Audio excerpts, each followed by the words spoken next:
Hello guys, আজকে নিয়ে এসেছি একটি নতুন ভিডিও। আর আমি বরাবর প্রত্যেক দিনই নিজেও হেলদি খাবার চেষ্টা করি আর সবাইকে কিছু হেলদি রেসিপি দেওয়ার চেষ্টা করি। আজকে যেটা নিয়ে এসেছি সেটা হচ্ছে একটু মুখরোচক আর চটপটা।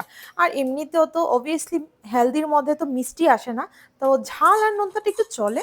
তো মুখরোচক হিসাবে আজকে নিয়ে এসেছি একটা গুড ফ্যাট অ্যান্ড হাই প্রোটিনের রেসিপি, যেটা রুটি, পরাঠা, ভাত বা এমনিতেও যদি আমাদের কিছু খেতে ইচ্ছে করে তখন এটা একটু খাওয়া যায়। আর এটা হচ্ছে গিয়ে পিনাট বাটারের সাবস্টিটিউট। তো করব কি, প্রথমে পিনাটগুলোকে রোস্ট করে নিলাম।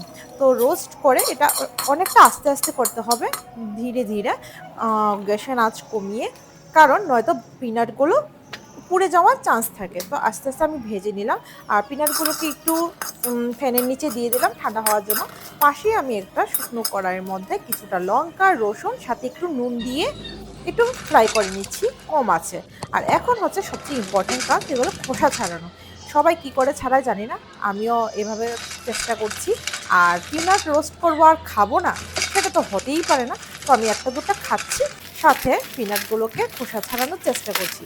কিছুটা খোসা ছাড়ানোর পর জানি পুরোটা ঘর ভরে যাবে, তাই আমি বাইরে নিয়ে যাব।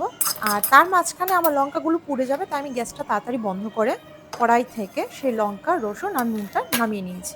এ ফাঁকিটা ঠান্ডা হোক, আমি বাদামগুলোকে বাইরে থেকে ঝেড়ে নিয়ে আসি।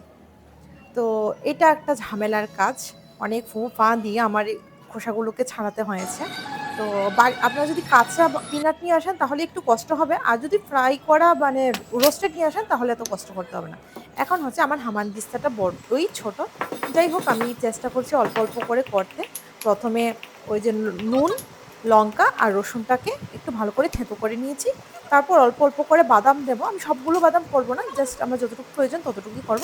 তো অল্প, অল্প বাদাম দিচ্ছি। যেগুলো খোসা ছাড়ানো হয়েছে ওগুলোকেই দিচ্ছি। আবার যেগুলো খোসা ছাড়ানো হয়নি সেগুলোকে খোসা ছাড়িয়ে আবার হামানদিস্তায় দেওয়ার চেষ্টা করছি। সেটা বড্ড আস্তে হাতেই করতে হবে, এত তাড়াহুড়া করলে চলবে না। এই রেসিপিটা স্পেশালি আমার মতো যারা ঝাল আর চটপটে খেতে পছন্দ করে ওদের জন্য। আর এটার সঙ্গে যদি একটু লেবুর রস মিশিয়ে খাওয়া যায় মনে হবে সোনে পে সুহাগা। তো কথায় বলে না, সব সম্পর্কের নাম হয় না, তেমনই আমি ডিশটার কোনো নাম খুঁজে পেলাম না। তোমরা যদি ঘরে বানিয়ে খাও আর ভালো লাগে, তো ডিশটার কী নাম হতে পারে আমাকে অবশ্যই কমেন্টস করে বলো কিন্তু।